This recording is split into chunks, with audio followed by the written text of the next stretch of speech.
Israeli Defense Forces. Thank you. John, you said this month about the UNRWA, you can't hold them accountable for the depredations of Hamas. How about now?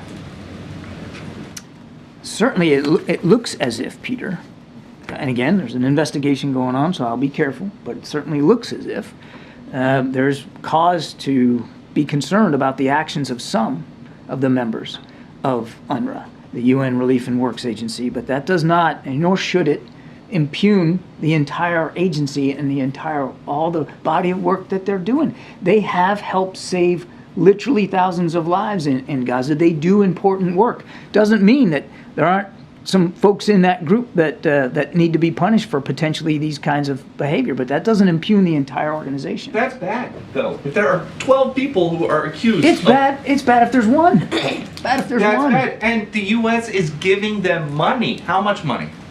We have suspended we have suspended. Before the suspension? I don't have the dollar figures here, John. Peter. I'll take the question and get back to you, but we have suspended unallocated funds pending the outcome of the investigation. Who does this White House vet? Because we know that people coming across the southern border are not vetted. Now we know that people that are getting hundreds of millions of dollars of U.S. money are not being vetted. So who do you guys check out? It's interesting that you're combining the two. The border in this, but let me just give me a second.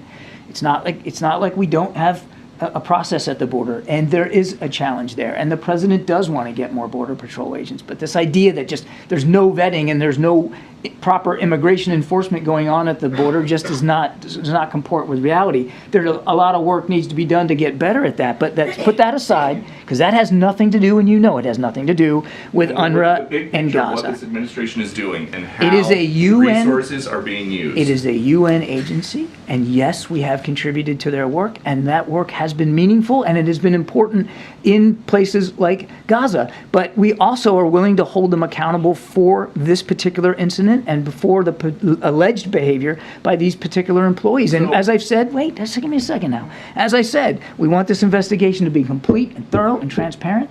And if in the investigation it's determined that people need to be held accountable, then obviously we want to see that too. But up until today, the U.S. policy then has been, we don't negotiate with terrorists, but we will give them hundreds of millions of dollars. Come on now, that's conflating here. This is not. That's like saying the whole UNRWA is a terrorist organization. You know who is a terrorist organization? Hamas, not UNRWA. Now, if the investigation proves that, in this case, I think it's about a dozen employees were assisting Hamas, and even to the point of maybe even involved in hostage taking, then absolutely they need to be held to account.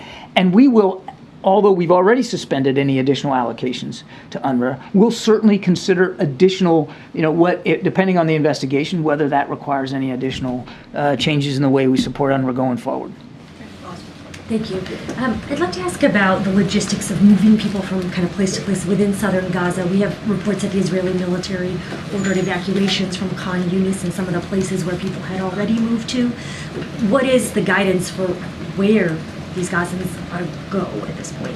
I don't know that I'm qualified